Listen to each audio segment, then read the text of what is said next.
नमस्कार दोस्तों, मेरा नाम है आकाश और मैं आप सभी का अपने YouTube channel A to Z study में बहुत बहुत स्वागत करता हूं। और आज की क्लास में मैं आपको पढ़ाऊंगा क्लास 5th हिंदी में पाठ नंबर 12 गुरु और चेला। तो वीडियो को शुरू करने से पहले अगर आप लोगों ने अब तक इस वीडियो को लाइक, शेयर और मेरे चैनल को सब्सक्राइब नहीं किया है तो पहले तो आप इस वीडियो को लाइक कर दो, शेयर कर दो और साथ ही में मेरे चैनल को सब्सक्राइब भी कर दो। और अगर आप लोगों ने अब तक मेरे टेलीग्राम चैनल को भी ज्वाइन नहीं किया है तो प्लीज़ आप लोग जाके उसको भी ज्वाइन कर लीजिए, क्योंकि मेरे YouTube चैनल पर आने वाले जितने भी वीडियो होते हैं उनके जो PDF हैं वो आपको मेरे टेलीग्राम चैनल पर ही मिलेंगे। तो अगर आप लोगों ने अब तक टेलीग्राम को ज्वाइन नहीं किया है तो जाके आप उसको भी ज्वाइन कर लो। गुरु और चेला, ये जो कविता है ये हमारे एक गुरु और चेले के ऊपर दी हुई है। गुरु एक थे और था एक चेला। मतलब यह है कि एक बार की बात है, एक गुरु थे और उनका एक चेला यानी कि शिष्य था। चले घूमने, पास में था ना थेला। दोनों घूमने के लिए तो निकल पड़े, लेकिन उनके पास में जरा भी थेला मतलब एक भी पैसा नहीं था। थेला का मतलब होता है पैसा। चले चलते चलते मिली एक नगरी। मतलब दोनों को चलते चलते एक नगरी यानी कि एक शहर मिला। चमाचम थी सड़कें, जिसकी जो सड़कें थी वो बहुत ही चमाचम थी, मतलब एकदम नई थी, साफ थी। चमाचम थी डगरी, और जिसकी जो डगरें थी वो भी बहुत ही चमाचम और साफ थी। मिली एक ग्वालिन धरे शीस गगरी। उस नगरी में यानी उस शहर में गुरु और चेले को एक ग्वालिन मिली जिसने अपने शीस पर यानी कि अपने सिर पर गगरी यानी कि मटका रखा हुआ था। गुरु ने कहा, तेज ग्वालिन ना भागरी। गुरु जी ने ग्वालिन को आवाज लगाते हुए कहा कि ग्वालिन ज्यादा तेज तेज ना भागो, इधर आके जरा कुछ सवालों के जवाब दे दो। बता कौन नगरी, बता कौन राजा। गुरु जी ने कहा कि बताओ ये नगरी कौन सी है और यहाँ का राजा कौन है, कि जिसके सुयस का यहाँ बजता बाजा। और कौन है जिसके सुयस का यहाँ पे बाजा बजता है, मतलब जिसकी बात का यहाँ पे डंका चलता है। कहा बढ़ के ग्वालिन ने, महाराज पंडित पधारे भले हो यहाँ आज पंडित। मतलब ग्वालिन ने ये सुन के ये कहा कि पंडित महाराज, आप यहाँ आज जिस नगरी में पधारे हो यह अंधेर नगरी है। ये अंधेर नगरी है। अनबुझ राजा, और यहाँ का जो राजा है वो अनबुझ यानी कि मूर्ख है। टके सेर भाजी टके सेर खाजा, और इस नगरी में एक टके सेर भर के भाजी यानी सब्जी मिलती है और एक टके सेर भर के खाजा मिलता है। देखो यहाँ पे एक शब्द का इस्तेमाल किया गया है, सेर। जैसे हम लोग आजकल 1 किलो, 2 किलो, 3 किलो ऐसे बोलते नहीं है, वैसी जो सेर है ये भी वजन नापने की एक यूनिट होती है। ठीक है। गुरु ने कहा, जान देना नहीं है। ये सुन के जो गुरु जी हैं वो कह रहे हैं कि भैया मुझे अपनी जान नहीं देनी, मुसीबत मुझे मोल लेना नहीं है, और यहाँ रह के मुझे मुसीबत नहीं अपने सिर पे लेनी है। ना जाने की अंधेर हो कौन क्षण में, यहाँ रहने से पता नहीं कब किस क्षण में किस वक्त में अंधेर हो जाए, मतलब मेरे साथ कुछ गलत घट जाए। यहाँ ठीक रहना समझता ना मन में, और इसीलिए मैं यहाँ रहना बिल्कुल भी ठीक नहीं समझता हूँ। गुरु ने कहा, किंतु चेला ना माना। अब गुरु जी ने ये कहा कि भैया यहाँ नहीं रहेंगे, चलो चलते हैं। लेकिन इनका जो चेला था, इनका जो शिष्य था, वो नहीं माना। उसने कहा कि नहीं, मैं तो यहीं रहूंगा। गुरु को विवश हो पड़ा लौट जाना। और अब जो गुरु जी हैं वो बड़े विवश हो गए, मतलब इनको काफी परेशान हो गए और ये अकेले ही लौट गए। गुरु जी गए, रह गया किंतु चेला। अब गुरु जी तो चले गए लेकिन जो चेला था वो वहीं रह गया। यही सोचता हूँगा मोटा अकेला, और यही सोच रहा था कि यहाँ पे मैं अकेले रह के खूब खा पी के मोटा रहूंगा। चला हाट को देखने आज चेला। अब ये जो चेला है ये हाट यानी कि बाजार की सैर करने को निकल गया। तो देखा वहां पर अजब रेल पेला, और इसने वहां पहुंच के देखा कि यहाँ तो अजब गजब सब मतलब गड़बड़ ही चल रही है। टके सेर हल्दी टके सेर जीरा, टके सेर ककड़ी टके सेर खीरा। मतलब यहाँ पहुंच के जो चेला है वो ये देखता है कि भैया 1 टके सेर भर की हल्दी मिल रही है, तो 1 टके सेर भर की जीरा भी मिल रहा है, 1 टके सेर भर की ककड़ी मिल रही है और 1 टके सेर भर का खीरा भी मिल रहा है। मतलब जितनी भी चीजें हैं वो कितने की मिल रही हैं, 1 टके सेर भर की मिल रही हैं। टके सेर मिलती थी रबड़ी मलाई, और यहीं पे 1 टके सेर भर के रबड़ी मलाई भी मिल रही है। बहुत रोज उसने मलाई उड़ाई और जो चेला है अब वो वहां रह रह के खूब उसने रोज वो खूब मलाई खाता। सुने और आगे का फिर हाल ताजा। अब इसमें जो लेखक हैं वो ये कह रहे हैं इस कविता में, अब जरा आगे का हाल सुनिए कि नगरी में क्या क्या चल रहा है। कि अंधेर नगरी था अनबुझ राजा, कि अंधेर नगरी थी और मूर्ख राजा था। बरसता था पानी, चमकती थी बिजली, थी बरसात आई धमकती थी बिजली, गरजते थे बादल झमकती थी बिजली, थी बरसात गहरी धमकती थी बिजली। मतलब ये कह रहा है कि भैया बरसात का मौसम आया और जो बारिश है वो खूब तेज हुई, खूब बादल गरजे, खूब बिजली चमकी, कड़कड़ाई, खूब धमकी, और मतलब बहुत तेज बिजली ने आवाज आवाज खूब करी बिजली ने। और जो बारिश है वो बहुत ही ज्यादा गहरी हुई, मतलब जो बरसात है वो बहुत ज्यादा हुई। गिरी राज्य की, एक सेकंड, गिरी राज्य की एक दीवार भारी। अब इतनी ज्यादा बारिश हो गई कि इनके जो अंधेर राज्य था उसकी एक दीवार गिर गई। जहां राजा पहुंचे तुरंत ले सवारी, और ये सुनते ही जो राजा है वो वहां पर पहुंच गए।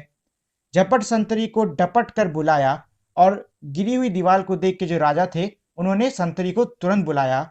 गिरी क्यों दीवार, किसने गिराया, और उससे पूछा कि ये बताओ ये दीवार कैसे गिरी और इसको किसने गिराया है। कहा संतरी ने, महाराज साहब। ये सुन के जो संतरी है वो कह रहा है कि महाराज साहब, ना इसमें खता मेरी, ना मेरा कर्तव्य। अब इसको गिराने में मेरी कोई गलती नहीं है और इसमें मेरा कोई हाथ नहीं है, मतलब इस दीवार को मैंने नहीं छेड़ा। यह दीवार कमजोर पहले बनी थी, ये जो दीवार है ये पहले से ही कमजोर बनी थी, इसी से गिरी, या ना मोटी घनी थी, और इसी कारण जो दीवार है वो गिर गई क्योंकि इसकी जो घनी थी वो मोटी नहीं थी। खता कारीगर की महाराज साहब। और फिर संतरी ने ये कहा कि महाराज गलती, मतलब ये जो खता है ये कारीगर की है, ना इसमें खता मेरी, ये मेरा कर्तव्य। और कह रहा है कि इसमें मेरी कोई भी खता नहीं है, इसमें कोई भी मेरा हाथ नहीं है। बुलाया गया कारीगर झट वहां पर। अब ये सुनने के बाद में जो राजा है उसने कारीगर को वहां तुरंत बुलवाया, बिठाया गया कारीगर झट वहां पर। और वहां बुलाते ही राजा के सामने कारीगर को बिठा दिया गया, उसको राजा के सामने पेश कर दिया गया। कहा राजा ने, कारीगर को सजा दो। अब जो राजा है वो कह रहा है कि कारीगर तुमको सजा दी जाएगी, खता इसकी है, आज इसे कजा दो, और इसकी खता है मतलब इसकी गलती से ये दीवार गिरी है, इसलिए इसको फांसी दे दो। कहा कारीगर ने, जरा की ना देर। ये सुनते जो कारीगर है वो तुरंत बोल पड़ा बिना कोई देर किए, महाराज इसमें खता कुछ ना मेरी। मतलब कारीगर ने ये कहा कि महाराज इसमें मेरी किसी भी प्रकार से कोई गलती नहीं है। यह भिश्ती की गलती, यह उसकी शरारत। ये जो दीवार गिरी है इसके पीछे जो गलती है वो भिश्ती की है और उसी की इसमें शरारत है। किया गया गीला, उसी की यह गलफत। और उसने जो गारा है उसको किया गारा, मतलब उसने जो गारा होता है उसको बहुत ज्यादा गीला कर दिया, इसी वजह से दीवार गिर गई। कहा राजा ने, जल भिश्ती बुलाओ। अब ये सुन के जो राजा है वो कह रहा है कि जाओ तुरंत भिश्ती को लेके आओ, पकड़कर उसे जल्द फांसी चढ़ाओ, और उसको जल्दी जाओ पकड़ो और फांसी पे चढ़ा दो। चला आया भिश्ती। अब ये सुन के जो भिश्ती था वो भी आया। हुई कुछ ना देरी, और उसने भी आते तुरंत बोलना शुरू कर दिया, उसने भी ज्यादा समय नहीं बर्बाद किया। कहा उसमें, इसमें खता कुछ ना मेरी। और जो भिश्ती था उसने ये कहा कि इस दीवार के गिरने पे मेरी भी कोई गलती नहीं है। यह गलती है जिसने मशक को बनाया, और ये जो गलती है ये उसकी है जिसने मशक को बनाया है। कि ज्यादा ही जिसमें था पानी समाया, जिसमें उसने बहुत ज्यादा पानी डाल दिया, मतलब उसने मशक को बनाने में कुछ ज्यादा ही पानी डाल दिया, इसी वजह से जो दीवार है वो गिर गई। मशक वाला आया, हुई कुछ ना देर। अब भैया मशक वाला भी आया और उसने भी बिना समय बर्बाद किए हुए कहना शुरू कर दिया। कहा उसने, इसमें खता कुछ ना मेरी। और उसने ये कहा कि इसमें मेरी भी कोई गलती नहीं है, यह मंत्री की गलती है, ये तो मंत्री की गलती है मंत्री की गलफत, और ये मंत्री के कारण ही दीवार गिरी है। उन्हीं की शरारत, मतलब ये उन्हीं की शरारत है, उन्हीं की हिमाकत, और ये उन्होंने ही हिम्मत करी है, उनकी वजह से दीवार गिरी है। बड़े जानवर का था चमड़ा दिलाया, मंत्री जी ने ही मुझे एक बड़े से जानवर का चमड़ा दिलाया था। चुराया न चमड़ा, मशक को बनाया, और मैंने उस चमड़े में से जरा सा भी चमड़ा नहीं चुराया, और जितना चमड़ा था मैंने उसी का मशक को बना डाला। बड़ी है मशक, खूब भरता है पानी। अब ज्यादा चमड़ा था इसलिए जो मशक है वो खूब बड़ी बन गई, जिसकी वजह से उसमें पानी बहुत ज्यादा भर गया। ये गलती ना मेरी, ये गलती बिरानी, और इसीलिए ये जो गलती है ये मेरी नहीं किसी और की है मंत्री की गलती तो मंत्री को लाओ। अब ये सुन के जो राजा था उसने ये कहा कि अच्छा, अगर मंत्री की गलती है तो भाई मंत्री को लेके आओ। हुआ हुक्म, मंत्री को फांसी पे चढ़ाओ। और राजा ने हुक्म दिया कि मंत्री को तुरंत फांसी पे चढ़ाया जाए। चले मंत्री को लेके जल्लाद फौरन। जो मंत्री था उसको पकड़ के जो जल्लाद है वो तुरंत फांसी पे चढ़ाने के लिए चला गया। चढ़ने को फांसी उसकी उसी दम उसी क्षण, और राजा ने कहा कि इसको इसी समय इसी वक्त मतलब इसी क्षण फांसी पे चढ़ा दो। मगर मंत्री था इतना दुबला दिखता, लेकिन जो मंत्री था वो बहुत ही ज्यादा दुबला था। ना गर्दन में फांसी का फंदा था आता, इतना ज्यादा पतला था कि उसकी गर्दन में फांसी का फंदा आता ही नहीं। कहा राजा ने, जिसकी मोटी हो गर्दन, पकड़कर उसे फांसी दो तुम इसी क्षण। अब ये देख के जो राजा है उसने ये कहा कि एक काम करो, जाओ ढूंढो ऐसे व्यक्ति को लेके आओ जिसकी गर्दन मोटी है, और उस व्यक्ति को तुरंत तुम आके फांसी पे चढ़ा दो। चले संतरी ढूंढने मोटी गर्दन। अब ये सुन के जो संतरी हैं वो मोटी गर्दन वाले व्यक्ति को ढूंढने के लिए निकल पड़े। मिला चेला खाता हुआ हलवा दनादन, और उनको जो चेला था वही मिला जो कि खूब दनादन मतलब फटाफट हलवा खाए पड़ा था। कहा संतरी ने, चलो आप फौरन। उनको देख के जो संतरी हैं उन्होंने कहा कि आप फौरन चलो, महाराज ने भेजा न्योता इसी क्षण। महाराज ने आपको बुलाया है, आपके लिए न्योता भेजा है। बहुत मन में खुश हो चला आज चेला। अब ये सुन के जो चेला है वो मन ही मन बहुत ज्यादा खुश हो गया। कहा आज न्योता छकूंगा अकेला, और इसने ये कहा कि आज तो मैं अकेले सारे के सारा खाना खा जाऊंगा महल का। मगर आके पहुंचा तो देखा झमेला, लेकिन जब वो पहुंचा तो उसको वहां पे झमेला मतलब कुछ बवाल देखने को मिला। वहां तो जुड़ा था अजब एक मेला, और वहां पे बहुत सारी लोगों की भीड़ जमा हुई थी। बहुत मन में अच्छा, ये वाला मैं आपको पढ़ा चुका हूँ, ये एक एक्स्ट्रा स्लाइड है, ठीक है, इसको हटा दीजिएगा। यहाँ मोटी है गर्दन, इसे तुम बढ़ाओ।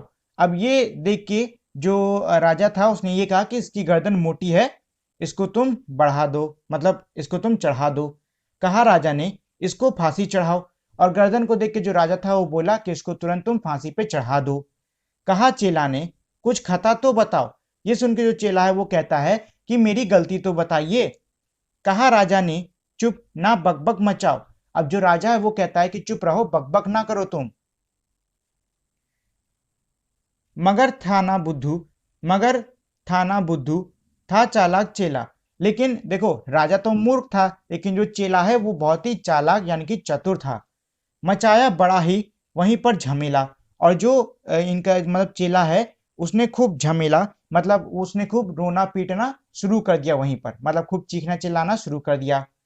कहा पहले गुरु जी के दर्शन कराओ, मुझे बाद में चाहो फांसी चढ़ाओ।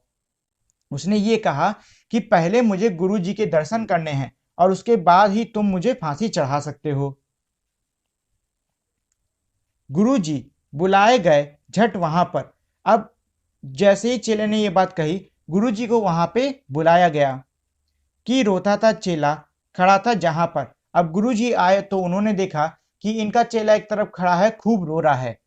गुरु जी ने चेले को आकर बुलाया। अब जो गुरु जी हैं उन्होंने चेले को अपने पास बुलाया, और जो गुरु जी हैं उनको अब सारी बात अब तक समझ में आ चुकी है, तो उन्होंने चेले को अपने पास बुलाया। तुरंत कान में मंत्र कुछ गुनगुनाया और उसके कान में कुछ कहने लग गए। झगड़ने लगे फिर गुरु और चेला, और वहीं पे बिना कुछ कहे जो गुरु और चेला हैं वो आपस में झगड़ने लग गए। मचा उनमें धक्का बड़ा रेला-पेला और उनके बीच में खूब धक्का-मुक्की होने लग गई। गुरु ने कहा, फांसी पर मैं चढ़ूंगा। कहा चेले ने, फांसी पर मैं मरूंगा। मतलब ये कि गुरु कहता है कि फांसी पे मैं चढ़ूंगा और चेला भी कहता है कि नहीं, फांसी पे मैं मरूंगा। मतलब ये दोनों इस चीज को लेकर लड़ने लग गए। हटाए ना हटते, अरे दोनों ऐसे। अब दोनों ही एकदम अड़ गए अपनी बात पे और दोनों वहां से हट नहीं रहे थे। छुटाए ना छूटते, लड़े ऐसे दोनों, और दोनों इतनी बुरी तरीके से लड़ने लग गए कि वो छूट ही नहीं रहे थे। मतलब कोई उनको छुटा ही नहीं पा रहा था एक दूसरे से। बड़े राजा फौरन, कहा बात क्या है। अब जो राजा है उन्होंने कहा कि फौरन बताओ बात क्या है।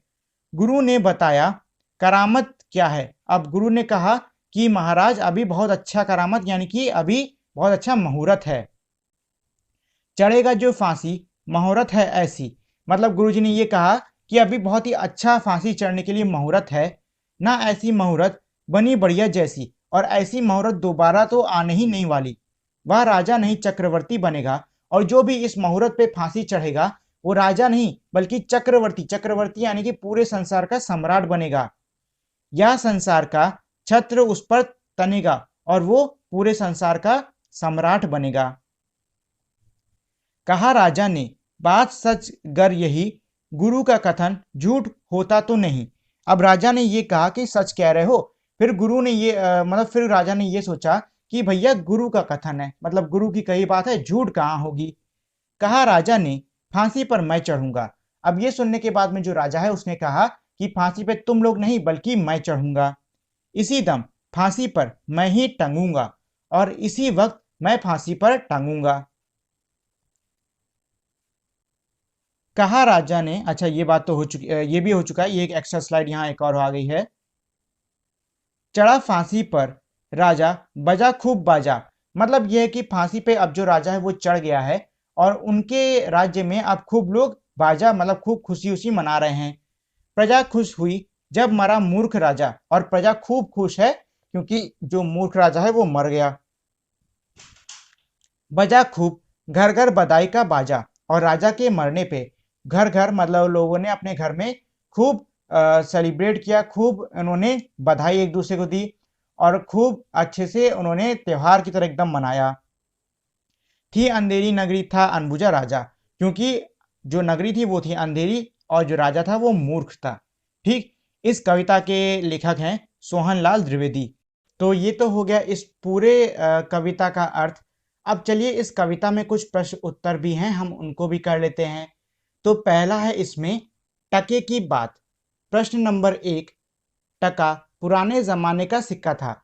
मतलब यह है कि जो टका होता है जिसकी बात की जा रही है इस कविता के अंदर, वो पुराने जमाने का यानी कि पहले के टाइम का सिक्का हुआ करता था। जैसे आजकल 1 रुपए 2 रुपए ऐसे सिक्के नहीं होते हैं, वैसे ही पुराने जमाने में 1 टका 2 टका ऐसे हुआ करते थे। ठीक, अगर आजकल सब चीजें 1 रुपए किलो मिलने लगे तो उससे किस तरह के फायदे और नुकसान होंगे।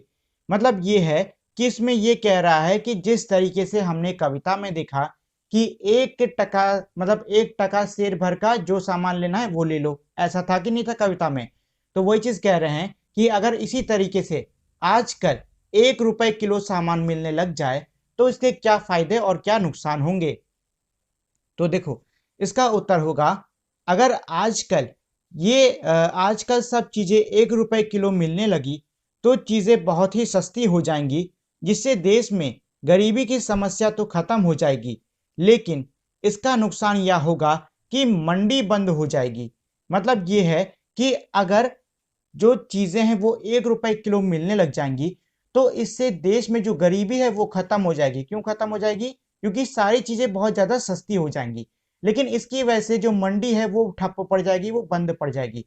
इसलिए पड़ जाएगी क्योंकि हर चीज को जो बनाने की कीमत है वो अलग होती है, इसीलिए उनके बिकने की कीमतें भी अलग होती हैं। और अगर आप हर चीज को एक ही कीमत पर, एक ही पैसे पर बेचने लग जाओगे तो कई चीजों में लोगों को घाटा पड़ेगा, जिसकी वजह से मंडी बंद पड़ जाएगी। अगला है, भारत में कई चीजें खरीदने बेचने के लिए रुपयों का इस्तेमाल होता है। मतलब ये कह रहा है कि भारत यानी कि इंडिया में कई चीजों को खरीदने बेचने के लिए रुपयों का इस्तेमाल होता है, मतलब इंडिया की जो करेंसी है वो क्या है, वो है रुपया। और बांग्लादेश में टके का, और बांग्लादेश में टके का इस्तेमाल होता है। रुपया और टका क्रमश भारत और बांग्लादेश की मुद्राएं हैं। अब इसमें ये कह रहे कि जो रुपया है वो भारत की मुद्रा है और जो टका है वो बांग्लादेश की मुद्रा है। मतलब इंडिया में रुपए चलते हैं, 1 रुपए, 2 रुपए, 10 रुपए, 100 रुपए, 1000 रुपए। बांग्लादेश में टका चलता है, यानी कि 100 टका, 50 टका, 1000 टका, ऐसे। नीचे लिखे देशों की मुद्राएं कौन सी होती हैं। अब ये कह रहे कि नीचे जो हमारे देश लिखे हुए हैं, बताओ इनकी मुद्राएं कौन कौन सी होती हैं। जैसे कि पहला देश है सऊदी अरब। तो देखो, सऊदी अरब में जो रुपए चलता है वो हमारा सऊदी रियाल होता है। उसको हम क्या बोलते हैं, उसको हम कहते हैं सऊदी रियाल। और यह है उसकी तस्वीर, ठीक, यह है सऊदी रियाल की तस्वीर। इसके बाद में है जापान। जापान में येन चलता है, ठीक, और यह है येन की इमेज, यह है येन की तस्वीर। फ्रांस में यूरो चलता है, फ्रांस में फ्रांसीसी यूरो चलता है और यह है उसकी इमेज। इटली, इटली में भी यूरो चलता है, यह है उसकी इमेज।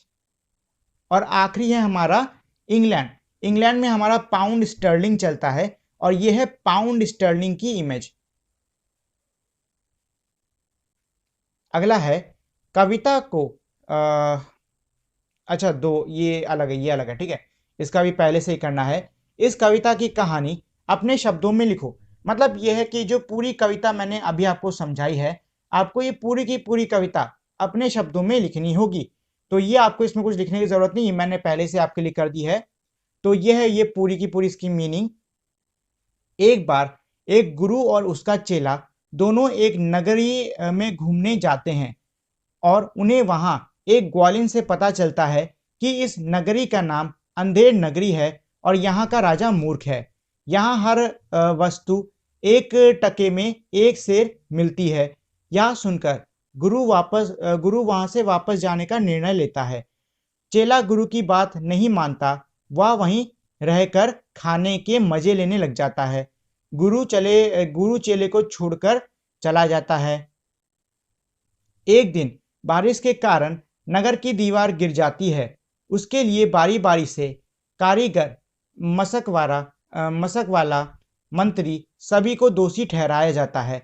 अंत में राजा मंत्री को फांसी की सजा सुनाता है।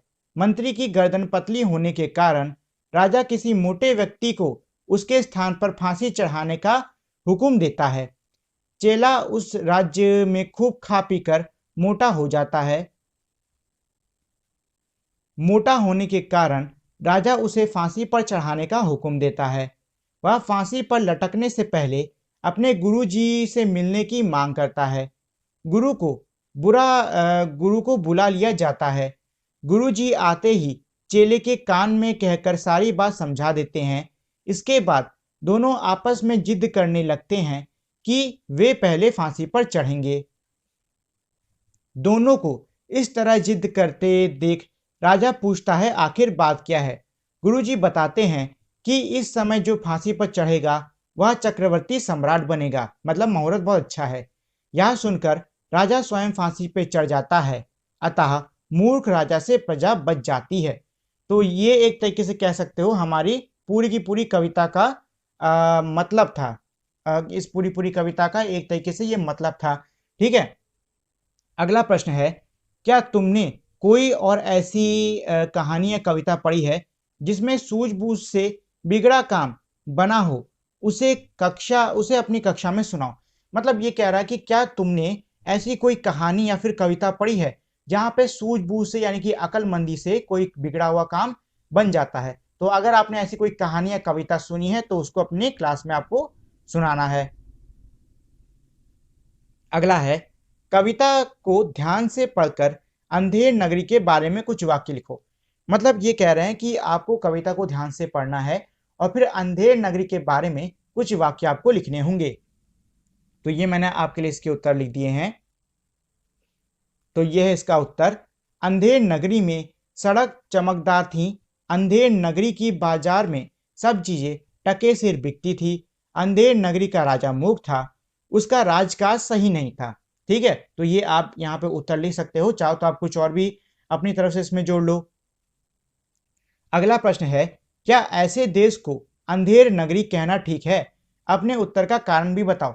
मतलब ये कह रहा है कि ये बताओ क्या ऐसे देश को अंधेर नगरी कहना सही है, और आपको अपना जो भी उत्तर दे रहे हो उसका कारण भी देना होगा। तो ये मैंने आपके यहाँ पे भी कर दिया। जवाब है हाँ, ऐसे देश को अंधेर नगरी कहना ठीक होगा क्योंकि यहाँ का राजा मूर्ख था और इस देश की अर्थव्यवस्था और इस देश की न्याय व्यवस्था बहुत अंधकार में है। मतलब ये कि इस जो नगरी जिसकी बात की गई है हमारी कविता में, उसको अंधेर नगरी कहना एकदम सही है क्योंकि यहाँ का राजा मूर्ख है। देश की अर्थव्यवस्था, अर्थव्यवस्था यानी कि जो पैसा वैसा होता है ना, उसको हम कहते हैं अर्थव्यवस्था। ठीक, तो देश की अर्थव्यवस्था खराब है और न्याय व्यवस्था एकदम अंधकार में है, तो इसीलिए इस नगरी को अंधेर नगरी कहना एकदम सही होगा। अगला है कविता की बात। तो कविता की बात में पहले एक लाइन दे रखी है जो कि है, प्रजा खुश हुई जब मरा मूर्ख राजा। इस लाइन का मतलब यह है कि प्रजा बहुत ही ज्यादा खुश हुई जब जो बेवकूफ राजा था वो मर गया। अब इस लाइन से जो है नीचे कुछ प्रश्न है, चलो उनको भी कर लेते हैं। पहला प्रश्न है, अंधेर नगरी की प्रजा राजा के मरने पर खुश क्यों हुई? मतलब ये कह रहा है कि जो अंधेर नगरी की प्रजा है वो राजा के मरने पे क्यों खुश हुई थी? तो इसका उत्तर होगा क्योंकि उस देश का राजा बहुत मूर्ख था और उससे उसकी सारी प्रजा बहुत परेशान रहती थी। मतलब यही है कि उस देश का जो राजा था वो बहुत ही मूर्ख यानी कि बेवकूफ था और उससे उसके देश की सारी जो प्रजा है वो बहुत परेशान रहती थी। अगला प्रश्न है, यदि वो राजा से परेशान थे तो उन्होंने उसे खुद क्यों नहीं हटाया? आपस में चर्चा करो। मतलब ये कह रहा है कि अगर जो जनता है वो राजा से वाकई में परेशान थी तो उन्होंने खुद राजा को क्यों नहीं हटाया? देखो, राजा जो है उसके पास में सेना होती है, बहुत सारे सैनिक होते हैं, तो अगर प्रजा हटाने की कोशिश करती राजा को तो उल्टा राजा ही उन सबको फांसी पे चढ़वा डालता। ठीक, अगला है, गुरु का कथन झूठ होता नहीं। इस लाइन का मतलब यह है कि गुरु ने कहा है तो सच ही होगा क्योंकि गुरु का कथन, गुरु की कही बात झूठ नहीं होती। ठीक है, इस लाइन का यह मतलब है। गुरुजी ने क्या बात कही थी? मतलब यह कि गुरुजी ने राजा से क्या बोला था? तो इसका यह रहा उत्तर। गुरुजी ने कहा कि आज का मुहूर्त फांसी पर चढ़ने के लिए बहुत अच्छा है और जो भी आज फांसी पर चढ़ेगा वो चक्रवर्ती सम्राट बनेगा। तो यही बात तो कही थी ना गुरुजी ने, तो यह है उसका उत्तर। अगला है, राजा यह बात सुनकर फांसी पे लटक गया। तुम्हारे विचार से गुरुजी ने जो बात कही क्या वो सच थी? मतलब ये कह रहे हैं कि जो गुरुजी थे, अरे जो राजा था वो गुरुजी की बात सुन के फांसी पे चढ़ गया। अब आपको बताना है कि जो गुरुजी ने बात कही थी क्या वो सच थी या नहीं? तो इसका उत्तर होगा नहीं। मतलब वो बात सीधी सी चीजें सही नहीं थी, वो बात झूठ थी। गुरु ने यह बात कह के सही किया या गलत? मतलब ये कि जो गुरु जी हैं उन्होंने ये बात कह के सही किया या गलत? आपको क्या लगता है, गुरु जी ने ये जो बात कही है ऊपर वाली, क्या ये सही कही या गलत कही? मतलब क्या गुरु जी को ऐसा करना चाहिए था या नहीं करना चाहिए था? आपको खुद से इसमें बताना होगा। अगला है, अलग तरह से। अगर कविता ऐसे शुरू हो तो आगे किस तरह बढ़ेगी? मतलब ये है कि अगर जो कविता है वो ऐसे शुरू हुई, कैसे शुरू हुई? थी बिजली और उसकी सहेली थी बदली। ठीक, तो आगे की कविता कैसे बनेगी? तो अब देखो, यहाँ पे आपको थोड़ा दिमाग दौड़ाना होगा और जिस तरीके से यहाँ पे ये पहली लाइन लिखी ना, उसी तरीके से जो बाकी लाइनें हैं उनको अपने मन से बना के यहाँ पे लिखने की कोशिश करो। ठीक, क्या होता यदि, मतलब नीचे आपको एक तरीके से कुछ पॉइंट दे रखे हैं, कुछ सवाल पूछे हुए हैं कि कविता में क्या होता अगर ये चीजें हो जाती। जैसे कि पहला है इसमें, मंत्री की गर्दन फंदे के बराबर की होती। मतलब ये कह रहा है क्या होता अगर जो मंत्री है उसकी जो गर्दन है वो फंदे के बराबर की होती, तो मंत्री को फांसी पे चढ़ा दिया जाता। सीधी सी बात है, अगर मंत्री की गर्दन फंदे के बराबर होती तो राजा चेले को या फिर किसी और मोटी गर्दन वाले को ढूंढने का आदेश ही नहीं देता और सीधे मंत्री को ही फांसी पे चढ़ा देता। अगला है, राजा गुरुजी की बात में ना आता। और अगर क्या होता अगर जो राजा है वो गुरुजी की बात में नहीं आता तो क्या होता? तो चेला फांसी पे चढ़ता। तो फिर जो चेला है भैया वो मरता क्योंकि राजा ने पहले से आदेश दिया हुआ था कि चेले को फांसी पे चढ़ाओ। तीसरा है, अगर संतरी कहता दीवार इसलिए गिरी क्योंकि पोली थी, तो महाराज किस किस को बुलाते, आगे क्या होता। मतलब ये है कि अगर संतरी ये कह देता कि जो दीवार है वो इसलिए गिली क्योंकि वो पोली थी, तो ऐसे में जो राजा है वो किस किस को बुलाता और किसको सजा देता, मतलब आगे क्या होता, ये सब चीजें आपको सोच के इसमें खुद से लिखनी होंगी। शब्दों की छानबीन, नीचे लिखे वाक्य पढ़ो। जिन शब्दों के नीचे रेखा खींची है उन्हें आजकल कैसे कहते हैं या भी बताओ। मतलब ये कह रहा है कि नीचे की जो लाइनें हैं पहले आप उनको पढ़ लो और फिर देखो इन यहाँ पे मतलब इन वाक्यों में कुछ शब्द हैं जिन पे हमारी रेखा खींची हुई है। आपको बताना है इन शब्दों को आजकल के जमाने में हम क्या कहते हैं। जैसे कि यहाँ क्षण है, क्षण को हम क्षण कहते हैं। भाग का मतलब जाना, घनी घनी यानी कि जो हमारा प्लस्तर होता है उसको कहते हैं, ठीक। और उसके बाद में बिरानी यानी कि किसी और की, और मुहूर्त को तो मुहूर्त ही कहा जाता है। फिलहाल आपके एरिया में इन वर्ड्स को जो कुछ भी कहा जाता है वो आप यहाँ खुद से लिख सकते हो। अगला है चमाचम थी सड़कें। इस पंक्ति में चमाचम शब्द आया है। नीचे लिखे शब्दों को पढ़ो और दिए गए वाक्यों में ये शब्द भरो। मतलब ये कह रहा है कि देखो यहाँ ऊपर क्या लिखा है, चमाचम थी सड़कें, तो यहाँ पे जो चमाचम शब्द है इसका इस्तेमाल किया गया है ये दिखाने के लिए कि जो सड़कें हैं वो बहुत ही चमकदार थी, एकदम नई नई थी, ठीक है। इसका मतलब यहीं पे है। तो अब नीचे हमारे कुछ शब्द दे रखे हैं जो कि ये है पटापट, चकाचक, फटाफट, चटाचट, झकाझक, खटाखट और चटपट, ठीक है। तो हमारे ये वर्ड दे रखे हैं। अब नीचे हमारे कुछ सेंटेंस दिए हुए हैं, वाक्य दिए हैं और यहाँ पे खाली जगह दी हुई हैं और आपको इन शब्दों की मदद से इन खाली जगहों को भरना होगा, ठीक। तो मुझे उम्मीद है ये वाला आप खुद से कर सकते हो, बहुत आसान है। जो चाहो इनमें से उस शब्द को उठा के यहाँ पे लिख दो। तो आज के लिए इतना ही, और अगर आप लोगों ने अब तक मेरी इस वीडियो को लाइक, शेयर और मेरे चैनल को सब्सक्राइब नहीं किया है तो इस वीडियो को लाइक कर दें, शेयर कर दें और साथ ही मेरे चैनल को सब्सक्राइब कर दें। तो इसी के साथ में हमारी आज की वीडियो यहीं पे खत्म होती है। मिलते हैं हम लोग अपनी अगली वीडियो में, तब तक के लिए नमस्कार।